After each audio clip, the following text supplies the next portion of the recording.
Ya, bismillahirrahmanirrahim. Assalamualaikum warahmatullahi wabarakatuh. Apa kabar Anda soleh-soleha pagi ini? Alhamdulillah. Ya, tetap semangat. Luar biasa. Allahu Akbar. Allahu Akbar. Allahu Akbar. Ya, Anda soleh-soleha. Alhamdulillah pada pagi hari ini kita ketemu kembali dalam keadaan sehat walafiat. Semoga kita dilindungi oleh Allah Subhanahu wa taala. Amin ya rabbal alamin. Nah, anak soleh-soleha, hari ini kita mulai materinya. Hari ini kita mulai materinya, kita masuk lagi. Kita ketemu kembali dengan pembelajaran daring. Kita mulai dengan tema 3, subtema 1, pembelajaran keempat. Nah, saja akan tampilkan materinya pembelajaran keempat punya ya. Nah, Nana bisa lihat pembelajaran keempat.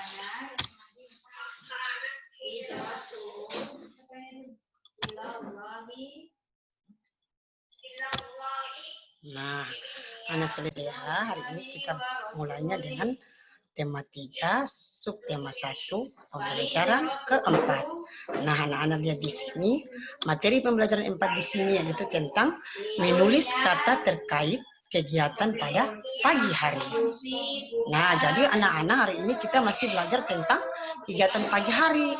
Nanti anak-anak bilang begini, wah Ustazah ini setiap hari dia kasih materinya, setiap hari materinya tentang pagi hari. Iya, karena untuk belajar materi subtema 1 ini tentang pagi hari itu selama 1 minggu ya. Jadi materinya tentang pagi hari, masih pagi hari begitu ya. Nah, jadi anak-anak lihat di sini menulis kata terkait kegiatan pada pagi hari. Nah, materinya di sini coba anak-anak lihat gambar. Oh, gambar di sini ada seorang anak sedang makan pagi atau sarapan pagi. Nah, anak-anak lihat di sini. Kegiatan yang dilakukan sebelum berangkat ke sekolah. Nah, kegiatan yang dilakukan sebelum berangkat sekolah di sini yaitu sebelum dia berangkat ke sekolah, dia sarapan pagi terlebih dahulu. Nah, di sini pertama bangun pagi, kedua menjalankan kewajiban ibadah, ketiga mandi pagi, berpakaian seragam, dan makan pagi.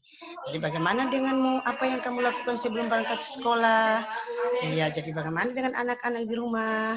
Apa yang dilakukan ketika kamu berangkat ke sekolah? Tentunya pasti kamu waktu bangun pagi itu pasti bangun pagi, istilah bangun pagi itu pasti melakukan ibadah, yaitu melaksanakan sholat subuh, melaksanakan sholat duha di pagi hari. Nah, pasti mandi ya, berpakaian seragam, dan sebelum berangkat ke sekolah pastikan kita harus makan pagi dulu ya, agar supaya ketika kita belajar perut kita tetap sehat. Iya, jadi kita tetap segar, tetap semangat ya. Nah, seperti itu anak soleh-soleh ya. Jadi kalau sebelum berangkat ke sekolah jadi harus sarapan dulu ya, agar supaya kita tetap kuat. Ya, seperti itu. Ya, materi berikut yaitu adalah ya, nanti anak-anak lihat materi yang berikut. Nah, materi berikut adalah bacalah teks pentingnya makan pagi. Nah, anak-anak lihat lagi di sini. Aduh, perutku sakit. Akibat tidak makan pagi, tubuh menjadi lemas. Ya, yang bagian kedua sulit untuk konsentrasi belajar. Nah, jadi anak soleh-soleha. Jadi di sini ada lihat bacaan ini, di sini ada gambar ini satu anak sakit perut. Nah, kenapa dia sakit perut? Nah, karena akibat tidak makan pagi. Nah, sehingga tubuh menjadi lemas, sulit untuk konsentrasi belajar. Nah, jadi anak soleh-soleha saja berharap agar ketika berangkat ke sekolah itu harus sarapan pagi agar supaya kita jangan lemas, jangan sakit perut ya, seperti itu ya. Nah, materi berikut. Nah, di sini adalah cara melakukan gerak melempar. Nah, materi berikut ini adalah cara melakukan gerak melempar. Jadi, macam-macam bentuk lemparan. Nah, macam-macam bentuk lemparan. Nah, di sini kita belajar tentang cara melakukan gerak melempar. Jadi, untuk kita melempar ini, kita ada macam-macam gerak melempar. Jadi, pertama, teknik lemparan dengan ayunan atas. Jadi pertama ayunan atas, ya. Coba anak-anak bisa lihat di sini ada gambar yang pertama di sini.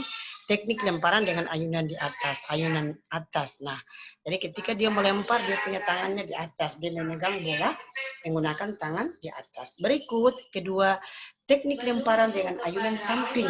Nah, dia ketika dia melempar, dia menggunakan gerakan teknik lemparan dengan ayunan samping. Jadi ketika dia melempar, dia menggerakkan dia punya tangannya ke samping. Ini yang disebut dengan ayunan ke samping. Berikut teknik lemparan bawah. Ketika dia melempar, dia menggunakan teknik lemparan bawah. Jadi dia menggunakan tangannya ke bawah dan dia lebarkan dia punya kaki kiri dan kaki kanan.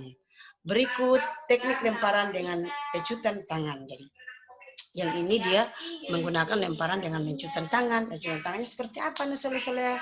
Coba anak-anak bisa lihat di sini ada gambar. Jadi, kalau gambar yang lecutan tangan itu seperti itu ya. Jadi tangannya di atas, iya di tangannya searah dengan bahu kita yang ada di samping kanan. Jadi caranya memegang bola. Jadi kita kasih ratakan dengan kita punya bahu yang ada samping kanan. Setelah itu kita lempar seperti ini ya, anak soleh-soleha. Jadi nanti anak soleh-soleha bisa melatih ya, bisa melatih di rumah untuk bagaimana cara melempar atau macam-macam lemparan itu ada beberapa cara ya. Jadi ada ayunan menggunakan lemparan ayunan atas, menggunakan lemparan ayunan samping, menggunakan teknik lemparan bawah dan menggunakan teknik lemparan dengan lecutan tangan. Seperti itu ya anak soleh-soleha. Jadi anak-anak bisa melatih, bisa mempraktekkan di rumah ya. Iya, yang nanti dibantu oleh ayah bunda. Ya mungkin itu materi Ustazah. Materi berikut, ya materi berikut ini adalah tentang langkah-langkah melakukan gerak melempar ke arah sasaran sebagai berikut. Jadi tadi Ustazah sudah menjelaskan dia punya gerakan, sekarang ini dia punya langkah-langkah. Pertama, sebelum kita melempar, kita berdiri menghadap ke sasaran. Berikut kedua, satu tangan memegang bola. Ketiga, langkahkan salah satu kaki ke depan, posisi ditekuk. Keempat, tarik tangan yang memegang bola ke belakang setinggi bahu. Kelima, kemudian tangan diayunkan ke depan. Keenam, bola dilepaskan ke arah sasaran saat tangan berada di depan. Ya mungkin seperti itu ya anak soleh-soleha. Jadi yang pertama kalau ini anak soleh-soleha sebelum melempar bola harus berdiri dulu menghadap ke sasaran. Benda apa yang harus dilempar? Ya seperti itu. Jadi berdiri. Kedua, satu tangan memegang bola. Jadi tangan yang satu itu kanan pegang bola. Ketiga, langkahkan salah satu kaki ke depan, posisi ditekuk. Ya, berikut, tarik tangan yang memegang bola ke belakang setinggi bahu. Ya, kemudian kelima, tangan diayunkan ke depan. Dan keenam, bola dilepas ke arah sasaran saat tangan berada di depan. Ya, mungkin itu saja dari Ustazah ya, semoga bermanfaat. Ya, terima kasih anak soleh-soleha. Materi Ustazah mungkin sampai di sini dulu. Insya Allah nanti kita ketemu kembali. Nah, di sini Ustazah akan kasih tugas lagi anak soleh-soleha. Materi kita kan tema 3, subtema 1, pembelajaran keempat. Jadi pembelajaran keempat ini akhir materinya itu ada soalnya lagi. Jadi anak-anak kerjakan bagian PG 5 nomor, bagian isian 5 nomor ya. Jadi jumlahnya ada 10 nomor ya anak soleh-soleha. Nah, anak soleh-soleha jangan lupa belajar di rumah. Jangan lupa menghafal Al-Quran di rumah, melaksanakan sholat 5 waktu, dan jangan lupa melaksanakan murazah atau setiap pagi dan melaksanakan salat duha setiap pagi. Mungkin itu saja dari Ustazah. Ustazah akhiri, wabillahi taufiq wal hidayah. Wassalamualaikum warahmatullahi wabarakatuh. Sampai ketemu kembali ya soleh-soleha.